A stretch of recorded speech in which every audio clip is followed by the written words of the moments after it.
असलियत में पाकिस्तान के इंटरनल सिचुएशंस इतने ज्यादा खराब है कि तो हमारे यहाँ मुल्क में ना बस कोई कॉन्सेप्ट नहीं दिया जा रहा, चीजों का कॉन्सेप्ट नहीं, उनको तालीम नहीं दी जा रही किसी मतलब कि भाई ये चीज सही है, ये गलत है। बस उनको यही बताया जा रहा है कि आप भाई ये गन पकड़ो और फलां को गोली मार दो और आप सीधा जहाद, सीधा आप जन्नत में जाएंगे।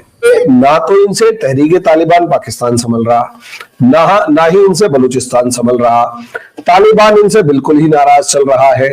ईरान की अगर आप देखें तो दिखाई दे रहा है ऊपर से कि शांत है, लेकिन अंदर से इनके जितने तगड़े तरीके से बॉर्डर कॉन्फ्लिक्ट्स है वो लिटरली बहुत खतरनाक लेवल पर है। इस्लामिक वर्ल्ड में नरेंद्र मोदी जो कि इंडिया के प्राइम मिनिस्टर हैं, वो क्यों इतने फेमस हो गए हैं, क्या वजह है, क्यों? पीएम मोदी जो है उनको वहां पर अटेंड किया गया उस कॉन्फ्रेंस के अंदर, कॉन्फ्रेंस से पहले भी, कॉन्फ्रेंस के बाद भी। और सबसे बड़ी बात, इंडिया के ऊपर जिस इंडिया कितना शांत बैठा हुआ है, मेरे को जब हमारी भारत सरकार इतनी ज्यादा शांत बैठी हुई नजर आती है तो मुझे ऐसा लगता है कि भाई कुछ बड़ा होने जा रहा है। अच्छा, लेकिन जी कुछ लोग और भी थे वहां पर, जिसमें हमारे जो है चहीते केयर टेकर प्राइम मिनिस्टर, जी हाँ चहीते, मैं इसलिए कह रही हूँ कि वो चहीते तो हैं, मगर वो चहीते हैं जी जनाब स्टैब्लिशमेंट के, जी हाँ, जो उनको लेकर आई है। और सऊदी अरब ने भी उस चीज को नेग्लेक्ट कर दिया है।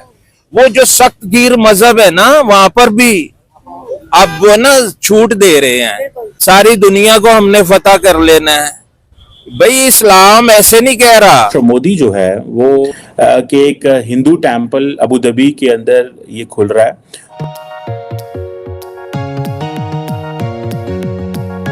लेकिन साथ ही साथ इटालियन प्राइम मिनिस्टर के साथ मोदी जी की पिक्चर्स जो हैं वो अब बड़ी लोगों ने पसंद की हैं और बहुत उनके ऊपर तरह तरह के मीम्स बने और तरह तरह की बातें की गई।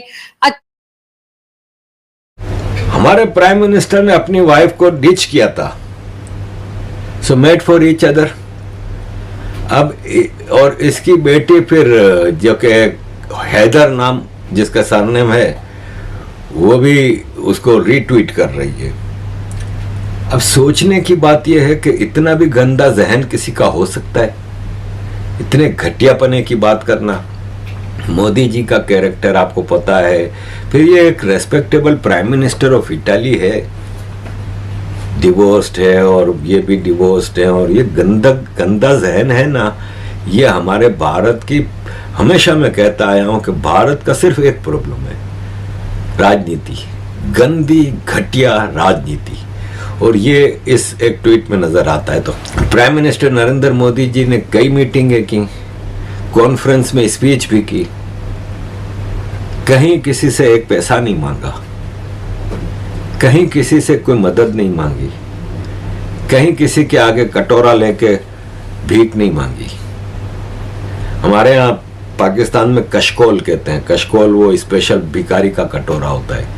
पिक्चर आप देख सकते हैं, इस पिक्चर पे बड़ी बातें की गई और कहा गया कि जी इतने आखिरी में क्यों खड़े हुए थे। अब वो तो खैर इतने लास्ट में अगर उनको जगह मिली तो चले, हो तो गए ना खड़े। आप लोग तो न जाने क्या चाहते हैं कि आखिर वो कहाँ पे हम इन्हें खड़ा करते, तब जाके देखिए। लेकिन हमारा भाई साहब कक्कड़ तो कशकोल लेके ही चला था, और कशकोल भी इतना बड़ा कि सर पे उठाना पड़ा, और उसको तो जहां जिससे मौका मिलता था वो भीख मांगने पे ही लग जाता था। उज्बेकिस्तान के उससे एलएनजी मांग ली उधार पे,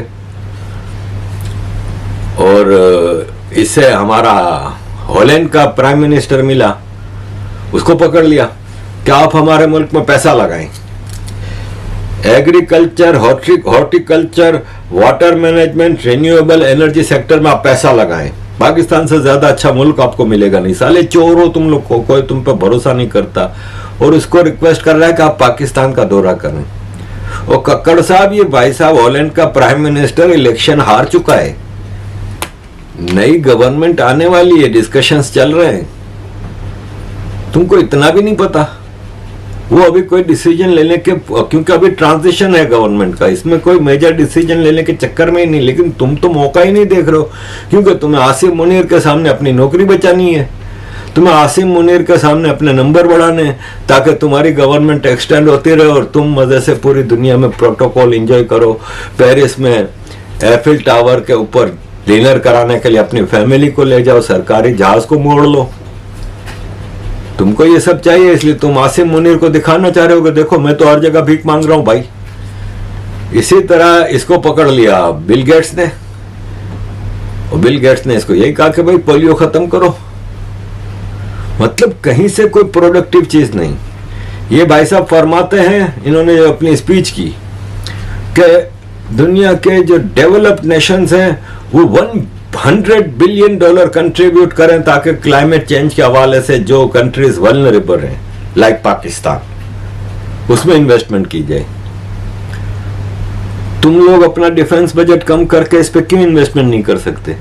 तुम दुनिया को भीख मांग रहे हो, मुल्क तुम्हारा है, मुल्क में अय्याशियां तुम और तुम्हारा खानदान करता है और आर्मी का खानदान करता है।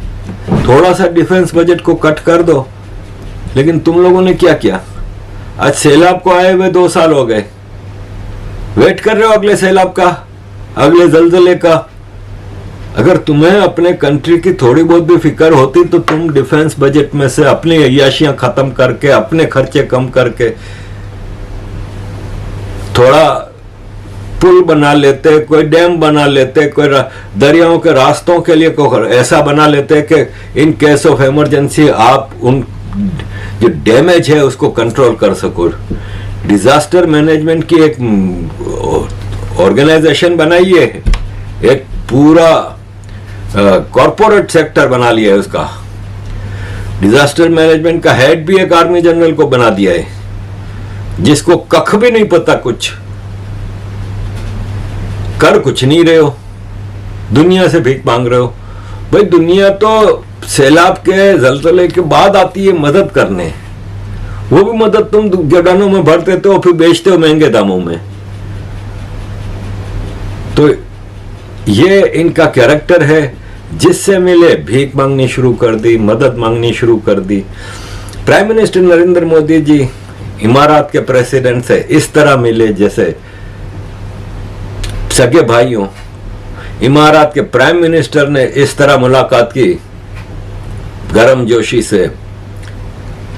जॉर्डन के किंग और स्वीडन के प्राइम मिनिस्टर के साथ प्राइम मिनिस्टर नरेंद्र मोदी ने एक इनिशिएटिव डिस्कस किया, जो कि 2019 की COP की मीटिंग में UN क्लाइमेट एक्शन समिट जो न्यूयॉर्क में हुई थी 2019 में, उसमें स्वीडन और भारत ने एक लॉन्च्ड LED